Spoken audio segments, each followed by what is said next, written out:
Feet together. And ready. Close. So I'm just going to, what I want to do, guys, is start off with the basic, very basics of Yakuzuki. And then once we go through the principles of what we do in our Kihon, I'm then going to take away some of the restraints and we'll see how the principles remain when we do a little bit more sort of free-form techniques, yeah? So from here, just make a Zenku snatch. And all we have to do is just twist hips and hammer each. And show me knee. Hammer san, chi, go, rook, sich, hatch, ku, jo, demo, each, knee, san, chi, go, rook, sich, hatch, ku, jo, and change legs on the side. Ready, hammer each, show me knee, san, chi, go, rook, sich, hatch, ku, jo, each, knee, san, chi, go, rook, sich, hatch, ku, jo, one time more, each, knee, san, chi, go, rook, sich, hatch, ku, jo.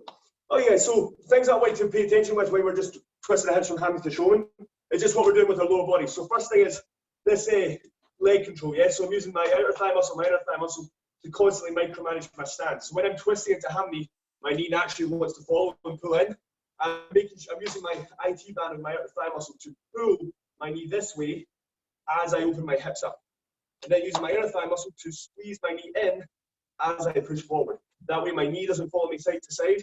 It's constantly staying still with that micromanagement. Pull on the way out, squeeze on the way in. Second thing is the exact same thing happening with my back leg. Naturally, my back leg wants to open and close when I start twisting my hips.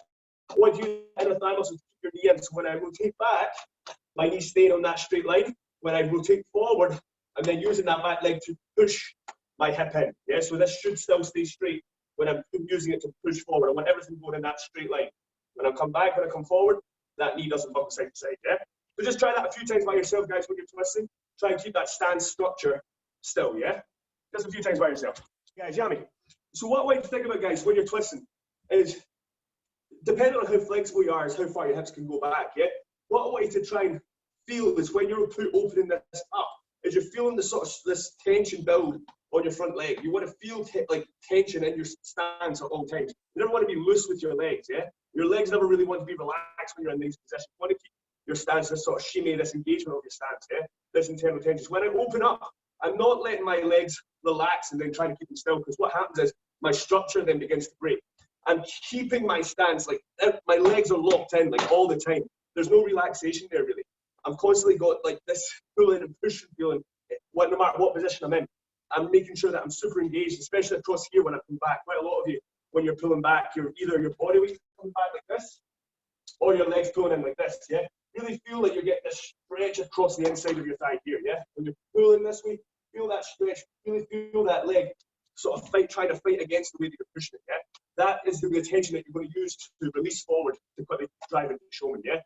So a couple more times, guys, just make sure you're really being careful. You people still wobbling with these front legs, yeah? Just be careful with that. Nice. Okay, go, moving on. So next bit, from here. When I'm in this, when I'm driving into showman, guys, what I don't like to think about is just rotate the hip forward, because I can rotate my hips without any help from my legs. I want to think about what muscles we're using when we rotate our hips forward. So when I'm here, I want to feel that my glute is super engaged at this point. So I can be like relaxed when I push in, or I can use my glute to drive my hip into this tight squeeze with my backside. This for me is the key thing that we're learning when we're in this position, yeah? From this long stance, it's quite difficult to get a big compression in this glute from this long position, yeah? It's much easier with the higher up that we go. So when we're here, really focus on squeezing that glute in as tight as you can. Don't have your tailbone sticking out. Really feel like you're tucking under as you're rotating in. So you're rotating in, and I want you to feel that maximum glute squeeze as you finish that rotation. Yeah? Really feel really tight on this back leg. Yeah? Just give that a try a couple of times. Squeeze that glute in. Back, squeeze forward. Back, squeeze forward. And now feel like you're slamming your hips into the front. Slam it in as fast as you can due to that glute squeeze. Just try both sides, guys. Guys, try not to look at your legs when you do this, yeah? As soon as you look at your legs, you start breaking your center line, your tailbone's sticking out, you're doing this sort of thing, yeah? You're sort of bending, straightening this way, yeah? Keep your head up and feel your body rather than look at your body. Don't rely on looking at it.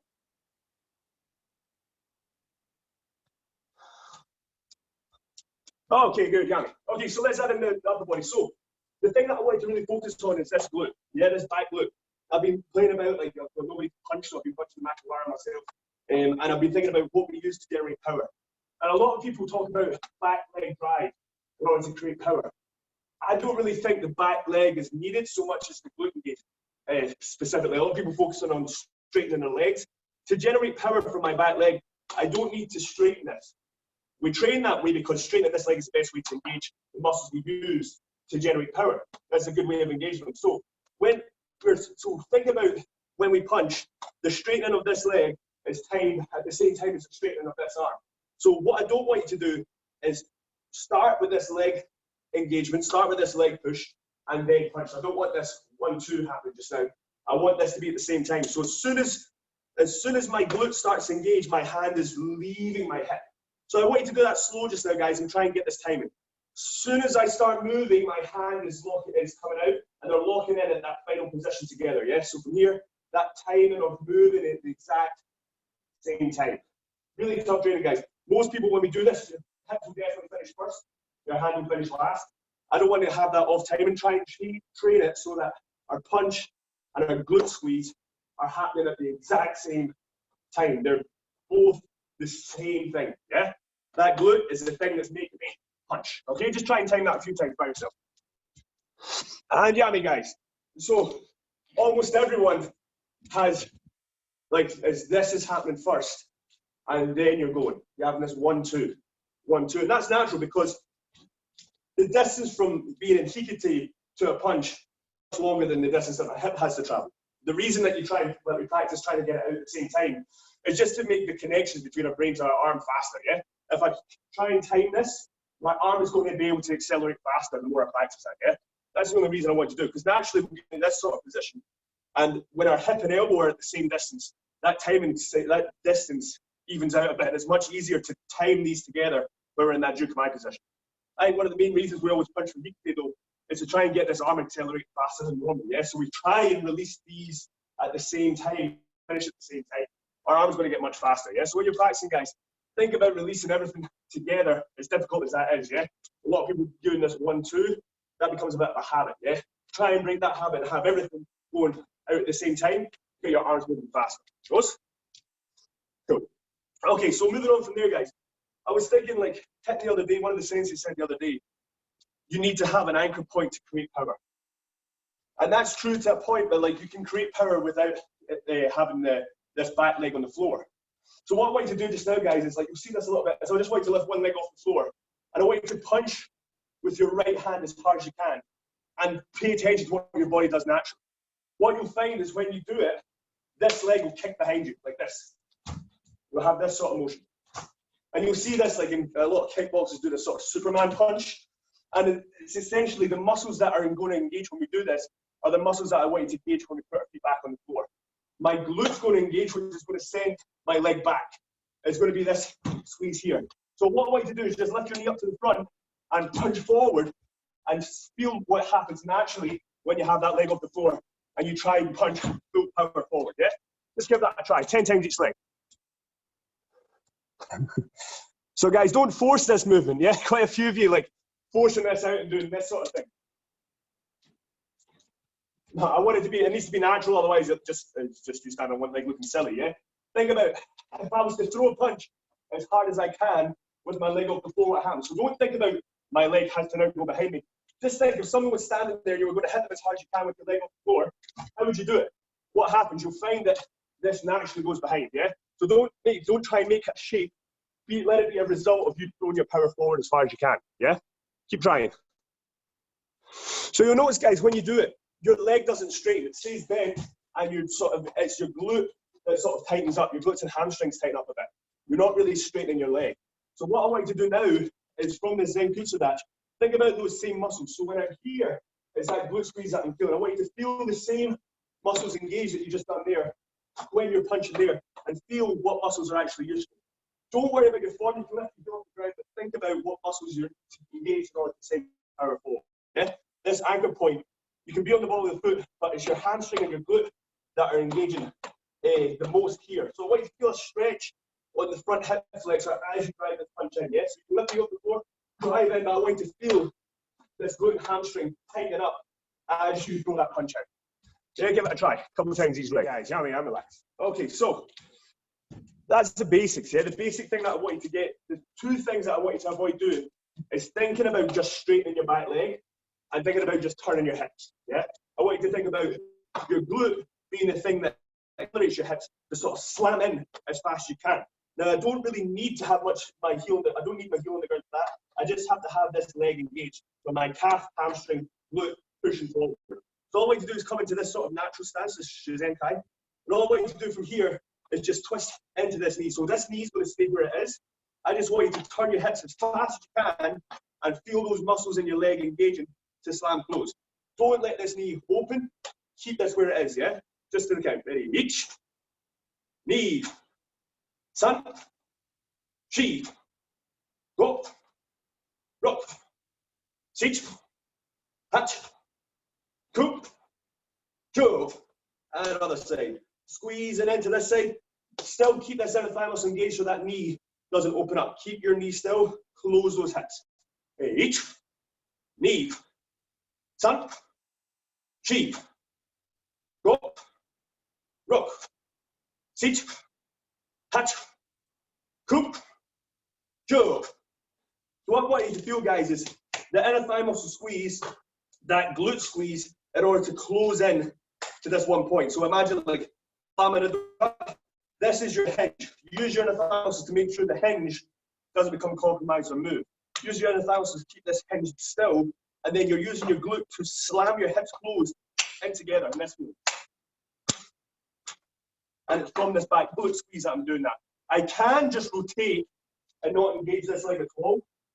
When it becomes slower, there's only so much that my core can be used to drive that. If I add that glute in, I have that much faster slam shut the door. Yeah? So I want you to just try that a few more times. Yeah? 10 times each side. Think about slamming closed into this leg. Don't let this move. Everything coming round from that back leg engagement. Give it a try, guys. 10 times each side. Go.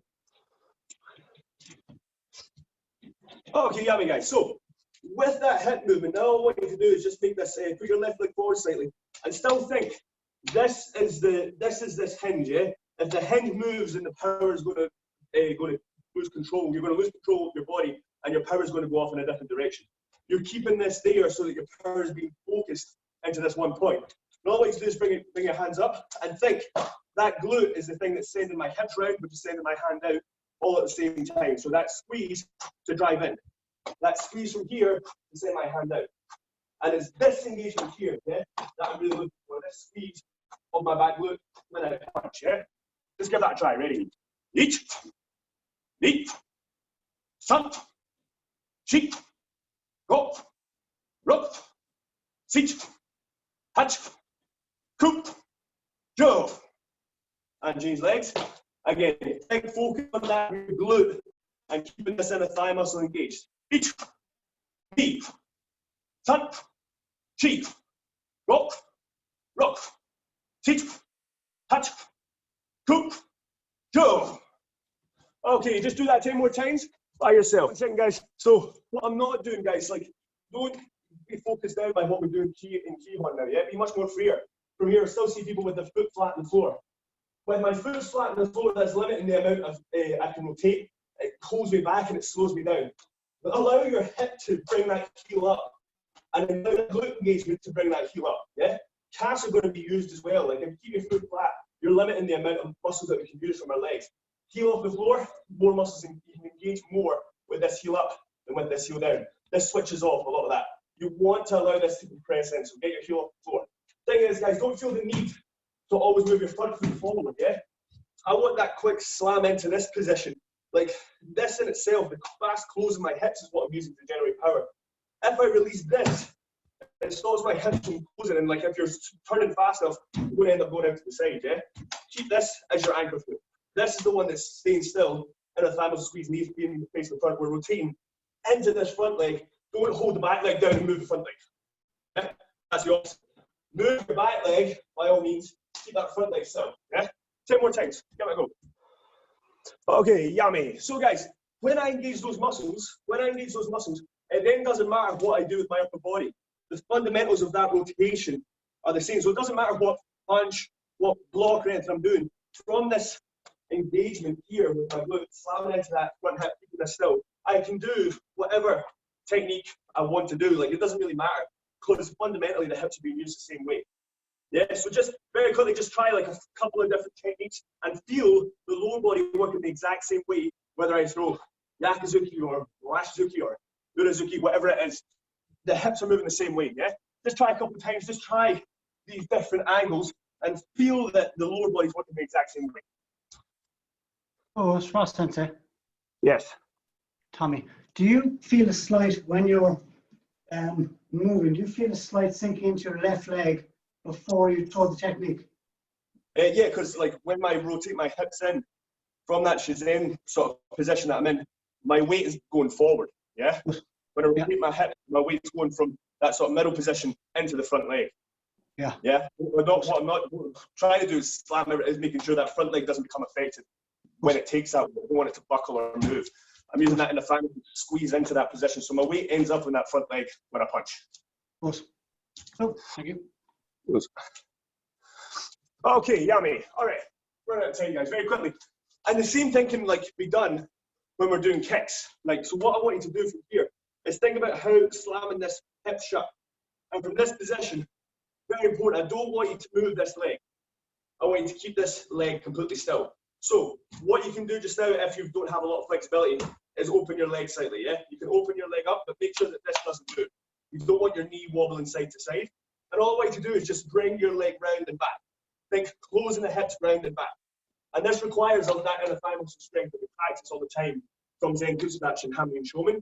If you're practicing keeping this knee still, you should have enough strength to keep it still even when you're using it as a support for when you're kicking. Yeah? So try, just slowly keep the legs still, and I want you to think about closing your legs over and back. Just kicking low and down the way. Try each. Knee. Sun. Shi. Go. Rock. Sich. Hatch. Crook. Joe.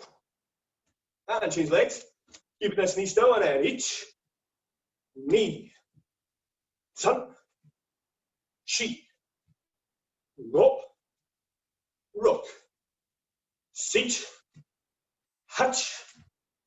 Coop. And Joe. So guys, when I'm doing that, again, it's that hinge slamming the door shut is the thing that's generating the power. So from here, I don't need to rotate all the way around to generate power, yeah? I've been thinking a little bit about this recently, and I can generate power just from this closure of my hips if I have that strong support here. If I have that strong structure to spring into and out again, you can generate that closure, fast close of your hips and still sink in your power, even though you're doing minimal motion, yeah? So a couple more times, guys, I'm just going to come and watch. Make sure that this is staying still, that's the most important thing. Don't turn this. Keep it still. You can have it open and practice if you don't have the leg strength, but make sure that it's not rotating as you kick. Different ways of creating power, guys. This one, slam into this supporting leg with your hips. Boom, round and back. Just give it a few tries, guys. Go. And yummy, guys, and stop there. So there's an excellent video somewhere on the in the cloud or something of Ru Sensei getting kicked by Fulvio Sensei that we had recently in the dojo. He's from Italy, from the Makoto guy dojo, Paolo Delafio Sensei dojo. And he was showing us these different types of kicks. They do a lot of they do knockdown karate, so they kick the legs a lot. And they were showing us these different types of techniques. Like one of the kicks, he would slam through and rotate all the way in. And with this kick, he said like it's like a cut technique. There's that kind of sharpness to it. And he hits Ru with it, and Ru nearly passed out and fainted. And it was really funny to watch, really good to see. If we can find the video, we'll try and put it up. But the idea is that when you have this hinge motion of your hips to slam into, and that engagement, then you can create power over very short distances. Paolo Sensei said to me, the back leg isn't needed to create power. What's needed is this front support leg.